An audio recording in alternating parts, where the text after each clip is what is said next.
নমস্কার বন্ধুরা, আমার চ্যানেলে সকলকে স্বাগত। আশা করছি আপনারা সকলেই ভালো আছেন। আজ আমি আপনাদের বানিয়ে দেখাচ্ছি শীতের মরশুমের পালং শাক দিয়ে পালং পরোটা। এইভাবে একবার পালং পরোটা আপনারা বাড়িতে বানিয়ে দেখুন, কথা দিচ্ছি অসম্ভব সুন্দর খেতে লাগবে। দেখতেই পাচ্ছেন লেয়ারযুক্ত পালং পরোটা বানাচ্ছি। এইভাবে পালং পরোটা বানালে খেতে দুর্দান্ত হয়। কীভাবে বানাচ্ছি পরোটাটা সম্পূর্ণ ভিডিওটা স্কিপ না করে দেখতে থাকুন। পালং পরোটা বানানোর জন্য আমি বেশ কিছুটা নরম পালং শাক নিয়ে নিয়েছি, একদম কচি পালং শাক। শাকটা পরিষ্কার করে ধুয়ে নিয়েছি। খুব বেশি দরকার নেই, এই এক মুঠো পরিমাণ নিলেই হবে। একটা মিক্সিং জার নিয়েছি, এর মধ্যে আমি শাকটা দিয়ে দিচ্ছি। দিয়ে দিচ্ছি দুটো কাঁচা লঙ্কা, আর দিচ্ছি কিছুটা আদা।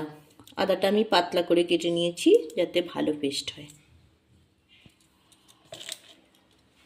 সমস্ত পালং শাকটা আমি পেস্ট বানিয়ে নিচ্ছি। পালং শাকটা আমি পেস্ট বানিয়ে নিয়েছি। আটা আর ময়দা আমি মিশিয়ে নিয়েছি। এক বাটি আটা আর এক বাটি ময়দা নিয়েছি। দিয়ে দিচ্ছি পরিমাণ মতো নুন। গুঁড়ো চিনি আমি 1 চামচ পরিমাণ দিয়ে দিচ্ছি। নুন আর চিনিটা আমি একটু মিশিয়ে নিচ্ছি। আমি এখানে আটা ময়দা মিশিয়ে করছি পরোটাটা। আপনারা চাইলে এমনি আটা কিংবা ময়দা দিয়ে বানাতে পারেন। এবার পালং শাকের যে পেস্টটা বানিয়েছিলাম, এই পেস্ট দিয়েই আমি ময়দাটা মাখবো।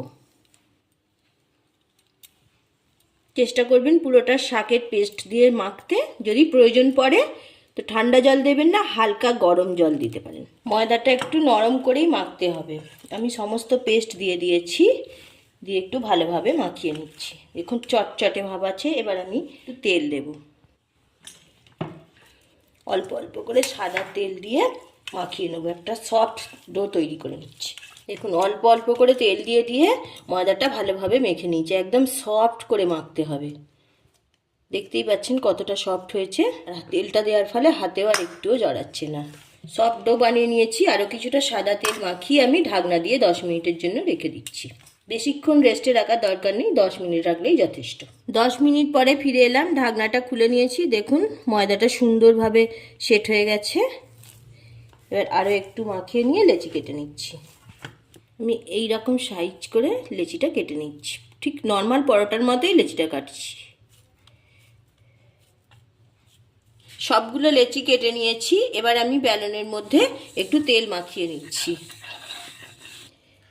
একটা লেচি নিয়েছি, লেচিটাকে এবার যতটা সম্ভব পাতলা করে বেলে নিচ্ছি। দেখুন আমি খুব পাতলা করে বেলে নিয়েছি।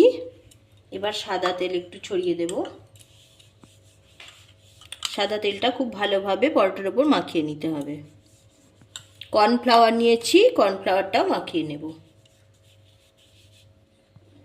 এবার ঠিক এইভাবে ভাঁজ দিয়ে দিয়ে পুরোটা আমি গুটিয়ে নেব। পুরোটা এইভাবে ভাঁজ দিয়ে নিয়েছি। এবার আমি এটাকে রোল পাকিয়ে নিচ্ছি।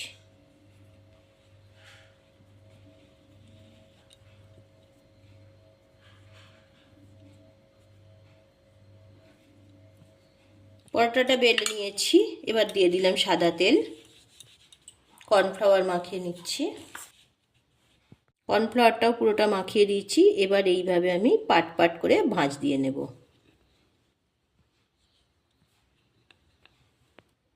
খুব সহজ, একটু ভালোভাবে লক্ষ্য করলেই বুঝতে পারবেন যে কিভাবে ভাঁজটা দিচ্ছি।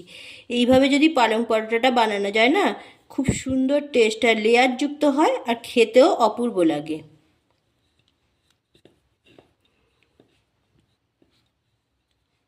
এইভাবে সবগুলো আমি রেডি করে নিচ্ছি। ঠিক ফুলের মতো লাগছে না দেখতে? আমি আরও একটু তেল মাখিয়ে নিলাম। এখান থেকে একটা লেচি নিয়ে নিচ্ছি। লেচিটা বেলে নেব। ঠিক এইভাবে পরোটাটা বেলে নেব। পাতলা নয়, এবার একটু মোটা রাখবো। তাওয়া গরম হয়ে গেছে, আমি পরোটা দিয়ে দিচ্ছি। প্রথমে পরোটাটা একটু সেঁকে নেব।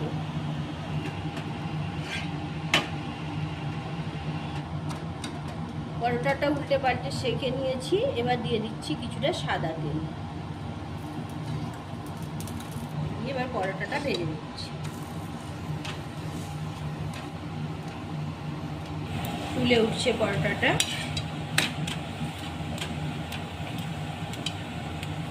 পরোটাটা ভাজা হয়ে গেছে, আমি নামিয়ে নিচ্ছি।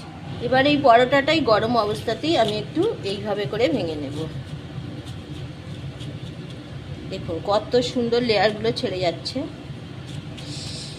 এটা হালকা গরম অবস্থাতেই করতে হবে।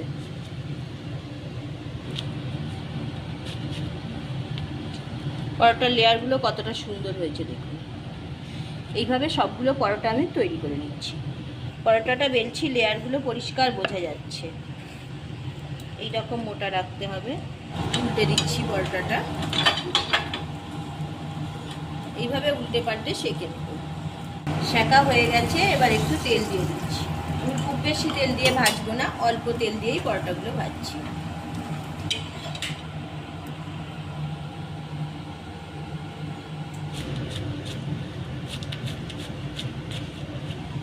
কত সুন্দর লেয়ারগুলো বোঝা যাচ্ছে।